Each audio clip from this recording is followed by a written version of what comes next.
प्रशांत किशोर के दिलीप जायसवाल पर इल्ज़ाम, जिस पे आपकी एक बहुत विस्तार से रिपोर्ट भी छपी है इंडिया टुडे हिंदी मैगज़ीन में। मैं दर्शकों से गुजारिश करूंगा कि वो मैगज़ीन ज़रूर पढ़ें। लिखित शब्दों पर अभी भी भरोसा वाचिक से ज़्यादा रहता है। बताइए क्या है उस रिपोर्ट में?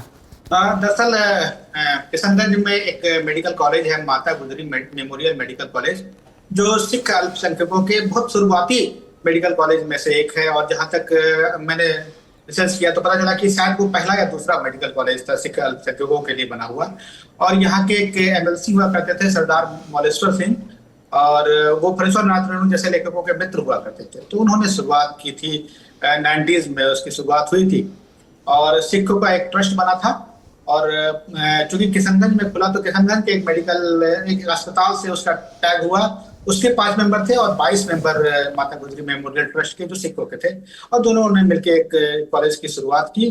तो उसका मसला था, और प्रशांत किशोर का ने आरोप लगाया कि जो सिखों का कॉलेज था उस पर दबदबा जो बिहार के प्रदेश अध्यक्ष हैं दिलीप जायसवाल, उनका कैसे है, क्योंकि दिलीप जायसवाल तो सिख है नहीं। बेसिकली उस पूरे इलाके में यही माना जाता है कि वो कॉलेज जो है दिलीप जायसवाल जी का, दिलीप जायसवाल उसके डायरेक्टर हैं, उनके बेटे जो हैं उस कॉलेज से जो यूनिवर्सिटी बनी है उसके रजिस्ट्रार हैं, उनकी पत्नी उस ट्रस्ट में है, और उनकी जो बेटे की पत्नी है वो भी उस ट्रस्ट में बताया जाता है कि हैं। तो और अनऑफिशियली माना जाता है कि वो कॉलेज दिलीप जायसवाल ही संचालित करते हैं। उस कॉलेज के प्रेसिडेंट जरूर एक सिख है, बलवंत सिंह रामूवालिया, जो सपा के बड़े नेता रहे हैं एक जमाने में और केंद्रीय मंत्री भी रहे हैं। वो अब बुजुर्ग हो गए हैं और कनाडा में रहते हैं, तो उनको अध्यक्ष बताया जाता है। लेकिन ये पूरा कॉलेज उनके कब्जे में, ऐसा आरोप प्रशांत किशोर ने लगाया कि कैसे एक आदमी एक कॉलेज के क्लर्क से कॉलेज का मालिक बन गया, और कैसे उसने एक ऐसे पूरे परिवार को उस कॉलेज से डिस्प्लेस कर दिया जो उसका संस्थापक था। मौलेश्वर सिंह के बेटे सरदार करतार सिंह उसके सेक्रेटरी थे, उनको हटाने का आरोप दिलीप जायसवाल जी पर है। उनके परिवार के अन्य लोगों को हटाने का आरोप दिलीप जायसवाल जी पर है।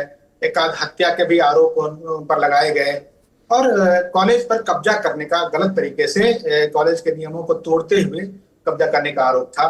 तो उस पर मैंने जब पहली बार प्रशांत किशोर जी ने आरोप ये लगाया था, बेसिकली ये आरोप इसलिए लगाया था क्योंकि पहले दिलीप जायसवाल ने आरोप लगाया था प्रशांत किशोर पर कि प्रशांत किशोर बीजेपी फॉर बिहार नाम के फेसबुक पेज के जरिए अपनी पार्टी का गलत तरीके से प्रचार करते हैं, और फिर उसको लेकर शिकायत वगैरह भी की गई थी साइबर सेल में।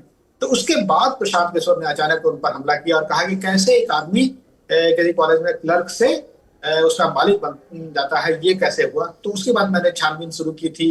जो उनके असली वारिस थे सरदार मौलेश्वर सिंह के, उनसे मुलाकात की। हालांकि वो बिल्कुल बात नहीं करना चाहते थे, बहुत डरे हुए थे, लेकिन उन्होंने बहुत सारे दस्तावेज दिए, और फिर उन दस्तावेजों को लेकर मैं दिलीप जायसवाल जी से भी मिला था। तो तब ये स्टोरी मैंने की थी। उसके बाद फिर दिलीप जायसवाल जी ने उस कॉलेज के लोगों से, पूर्व ट्रस्टियों से, और जो सरदार मौलेश्वर सिंह के बेटे बेटियों को बुलाकर एक प्रेस कॉन्फ्रेंस भी बहुत किया, और एक बड़ा मसला वो बना है। तो ये पूरा मामला है जिसको लेकर लगता है कि दिलीप जायसवाल जी अब काफी घिर गए हैं।